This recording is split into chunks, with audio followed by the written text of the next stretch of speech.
Les médias dominants appellent régulièrement les Français à l'ouverture et au rejet de l'entre-soi.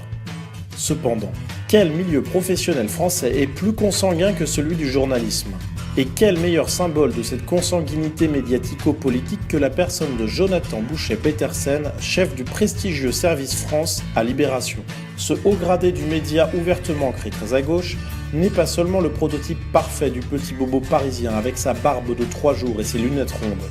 Il semble également se trouver au centre d'un réseau de cooptation tristement représentatif de la médiocrité ambiante. Il est le fils de Sophie Bouchet-Petersen. Cette dernière a été membre de la Ligue communiste révolutionnaire, LCR, puis de l'équipe présidentielle de Mitterrand et conseillère en communication de Ségolène Royal. De son époque engagée, elle a gardé des amitiés avec plusieurs personnalités de gauche comme Denis Pingot. Ce dernier, ancien directeur du journal de la LCR, s'est occupé de la communication de nombreuses personnalités de gauche comme Laurent Fabius, José Bové ou encore Cécile Duflot. En 2015, il gère notamment la communication de crise de Mathieu Gallet, alors président contesté de Radio France. Il conseille également Delphine Ernotte. On a une télévision d'hommes blancs de plus de 50 ans. Et ça, il va falloir que ça change. Récemment, il crée l'agence 2017 avec 2 associés, dont un certain Gaspard Ganzer, ancien conseiller de François Hollande lors de son passage à la présidence de la République.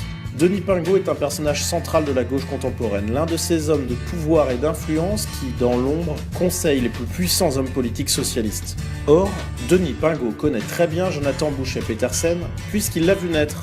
En effet, dans les époques troubles des années 70, marquées par les expériences de vie pour le moins iconoclastes, Denis Pingot vivait en communauté avec Sophie Bouchet-Petersen et son mari.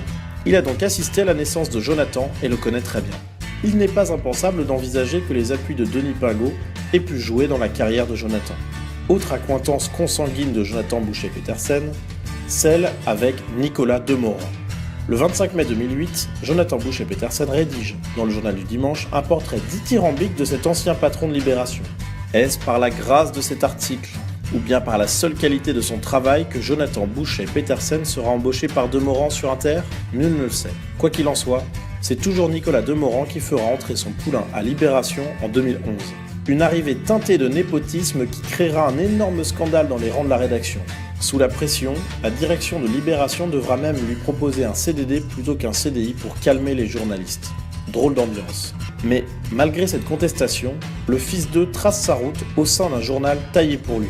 Gravissant peu à peu les échelons, notamment grâce à des éditos aussi polémiques que militants, il a finalement accédé au poste de chef du service France. Voyons ensemble quelques exemples de ces billets sulfureux qui ont braqué les projecteurs sur lui. Le 4 février 2016, il publie un éditorial dans Libération appelant à diaboliser le Front National. Extrait.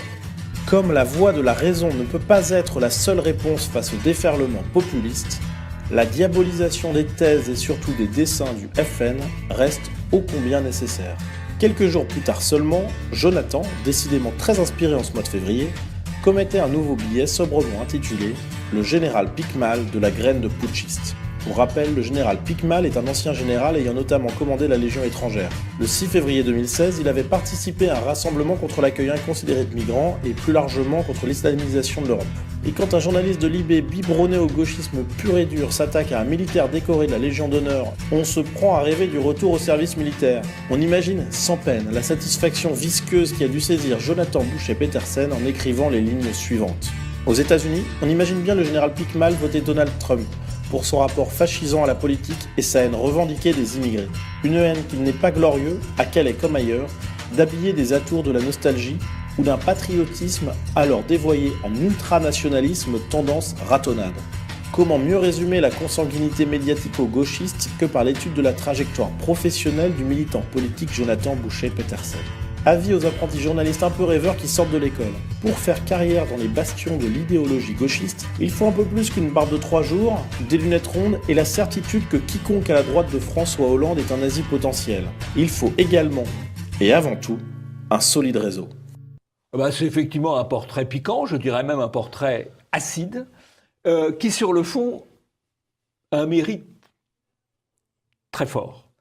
C'est qu'il souligne les contradictions de la bien-pensance de gauche, qui nie l'hérédité, qui nie l'héritage, mais qui promeut les siens en fonction de leur hérédité et de leur héritage, de leur hérédité biologique, leurs parents et de leur héritage idéologique, puisque ce monsieur Boucher-Petersen a eu une promotion hyper rapide par rapport à d'autres camarades, d'autres journalistes qui étaient en place, qui avaient sûrement autant et davantage de talent que lui, mais il le doit à son hérédité et à son héritage. C'est quand même assez drôle, c'est les contradictions de la gauche. De même que les gens de gauche, les bobos de gauche, qui sont pour la mixité, sauf quand il s'agit de l'école de leurs enfants. Faites ce que je vous dis, ne faites pas ce que je fais. C'est Tartuffe. Tiens, d'ailleurs, Tartuffe, il y a une représentation très intéressante de Tartuffe actuellement à Paris. Voilà, c'est un personnage d'actualité.